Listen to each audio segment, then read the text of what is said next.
শিশু কিশোরদের মনে মানে ক্রীড়ার বা ক্রীড়ানুরাগ, ক্রীড়ার প্রতি অনুরাগ তৈরি করার যে প্রচেষ্টা, সে প্রচেষ্টাটাই হচ্ছে এই কি বলে নতুন করে স্পোর্টস।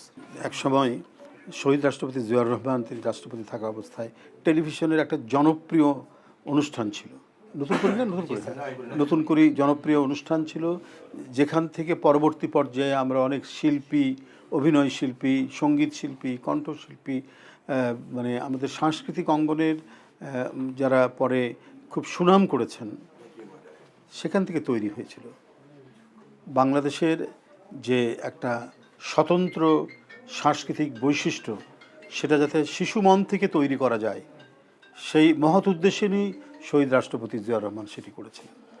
এবং সেটি ছিল এক অসাধারণ শহীদ রাষ্ট্রপতি জিয়াউর রহমানের মানে জাতীয় জাগরণ তৈরি করার এক অনন্য অবদান ছিল রাষ্ট্রপতি জিয়াউর রহমানের।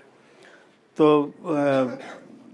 কালকে যে মানে নতুন করে ফুটবল না স্পোর্টস, নতুন করে স্পোর্টস যেটা শুরু করলেন, দেখুন এখানে ইন্টারেস্টিং একটা বিষয় আছে। এটাও বর্তমান প্রধানমন্ত্রী জনাব তারেক রহমান সাহেব একটা জাতীয় জাগরণের ওই সাংস্কৃতিক অঙ্গনের বিষয়টা তিনি ওইখান থেকে স্পোর্টসে নিয়ে আসলেন। কারণ ছোট থেকে মানে শিশু কিশোরদের মনে মানে ক্রীড়ার বা ক্রীড়ানুরাগ, ক্রীড়ার প্রতি অনুরাগ তৈরি করার যে প্রচেষ্টা, সে প্রচেষ্টাটাই হচ্ছে এই কি বলে নতুন করে স্পোর্টস। এবং সেখানে দেখবেন উনি ভিআইপিতে বসে খেলাটা দেখেননি।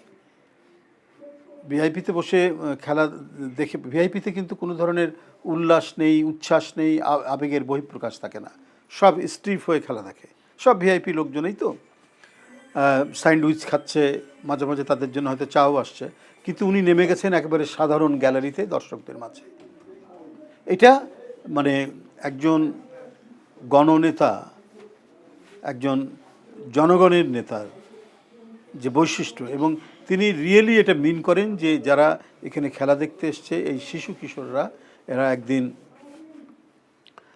বাংলাদেশের জাতীয় জীবনে তারা কৃতিত্বের সাথে বড় ধরনের ক্রীড়াবিদ হয়ে উঠবে, আন্তর্জাতিক প্রতিযোগিতায় তারা অংশগ্রহণ করবে এবং দেশের জন্য তারা সুনাম মানে বয়ে নিয়ে আসবে।